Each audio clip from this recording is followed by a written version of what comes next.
I mean, another, thing in this whole case is we're not going to have cameras in the courtroom, and that's fairly normal.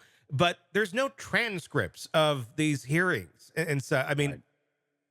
is that even a thing? I mean, is that like, can you have hearings and have them non-documented in any way, shape, or form, other than people just like kind of taking notes? I think that ultimately people are they have a misunderstanding. So from what I understand in Allen County, they have a recording system. Okay, So they have an audio recording system. So like the the hearing was documented. And so I think what she was saying with no transcripts is that she wasn't going to prepare one, that was going to go out to the public. That doesn't mean, because there has to be a record for the yeah, appellate level. If there's a conviction, there has to be a record yes, of it. So that exists in the world. And as a matter of fact, I've ordered the transcript because I was sitting there all day for 9 hours trying to write down as much as I could. And you're not going to be able to write down everything. You want to make sure that you can trust your information, what you're writing down. It was the sound in there in terms of, it was just a very large room with a very high ceiling. It was difficult to hear. Hennessy couldn't hear anything. So I'm going to get the transcript because I want to know every word that was yeah, said. Not so much from the first hearing, because my position on the first hearing is it was a huge waste of time. sure, It has nothing to do with the underlying trial for the girls and Richard Allen, and it's really just McClelland trying to punish the defense counsel. So ultimately, if she decides she's going to give him jail, like a few days in jail or something like that, or a fine, that's what it'll be. yeah, I don't think that they proved anything. hmm I don't think that she should. I think that ultimately, depending on what the penalty is, will decide whether or not Baldwin and Rosie are going to appeal it. Because Rosie didn't do anything. Like, they hmm proved nothing against Brad Rosie, and these two guys are both in separate law firms. You know what I'm yes, saying? Like, they don't practice in the same office. They have private law firms, and they're in different buildings. hmm So like they showed nothing against Brad Rosie at all. And whatever the case may be with Andrew Baldwin with respect to the leak, it just wasn't intentional. hmm I mean, like, she's got an affidavit to that fact. The guy that did it has been charged with conversion. yeah, So he's got his own criminal case pending stemming from sure, that. So I don't know, but yeah, that was kind of the long and the hmm short of the, yeah. you know, hearing. And at Morning, the end early of afternoon. and at the end of the day, the evidence is there. That picture is still there. It will be, brought in as evidence into the case. It's not like it was, I don't know, erased, taped over, Right, destroyed, right.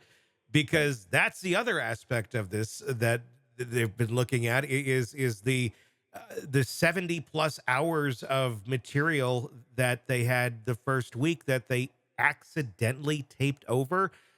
I mean, I can kind of buy it. They don't seem to be the most on the up and up of being, I don't know, professional or attention to detail in any way, shape, or form. So I could see some idiots accidentally taping over things that you need.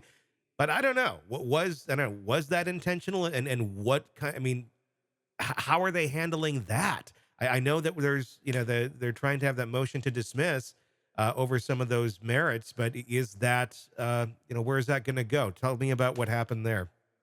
So yeah, that was definitely the more interesting of the two motions, in my opinion, hmm because it did relate to the actual trial Yeah. that we're all so interested in, whereas this other thing was ancillary.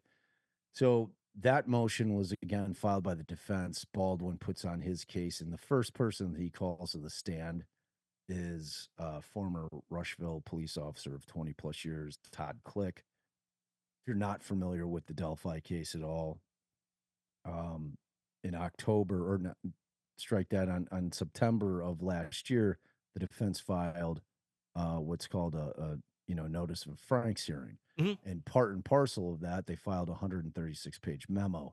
In that memo, they outlined that there were three cops that had continued on an investigation path that was vastly different from what the Unified Command, which was the core investigative group of Delphi, was investigating.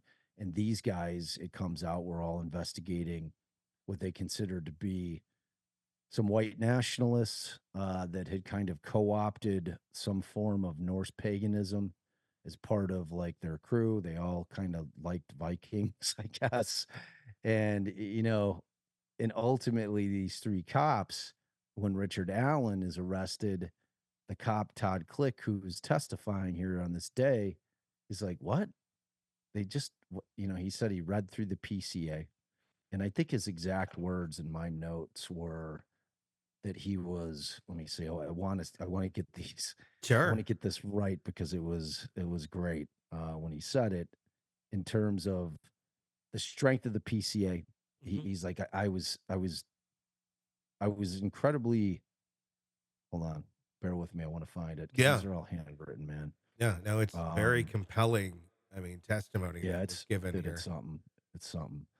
All right, so where's he? It's got to be when he gets towards the end, when he gets to the rest. Okay. Look at an attorney. Okay, all right. Okay, so Yeah. this is it.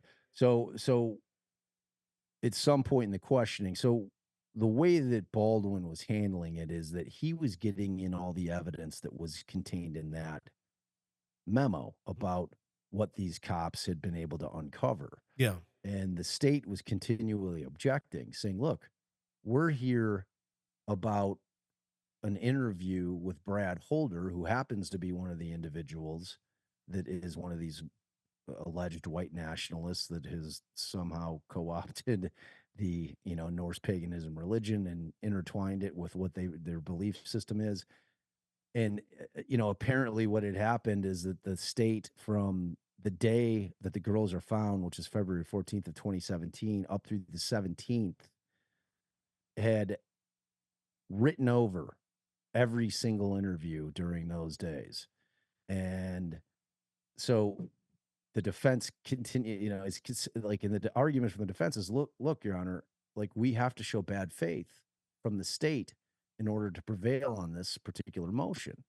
And in order for us to do that, we're not going to be able to get the cops to acknowledge, yeah, we intentionally deleted it Hmm. because we had arrested somebody else that wasn't related to that. And, maybe that interview had something on it that we didn't want them to hear. I mean, they're not going to admit that. Yeah. So what he had to show is that there was very compelling evidence pointing to other people as being as being the perpetrators of the crime that they were trying to hide.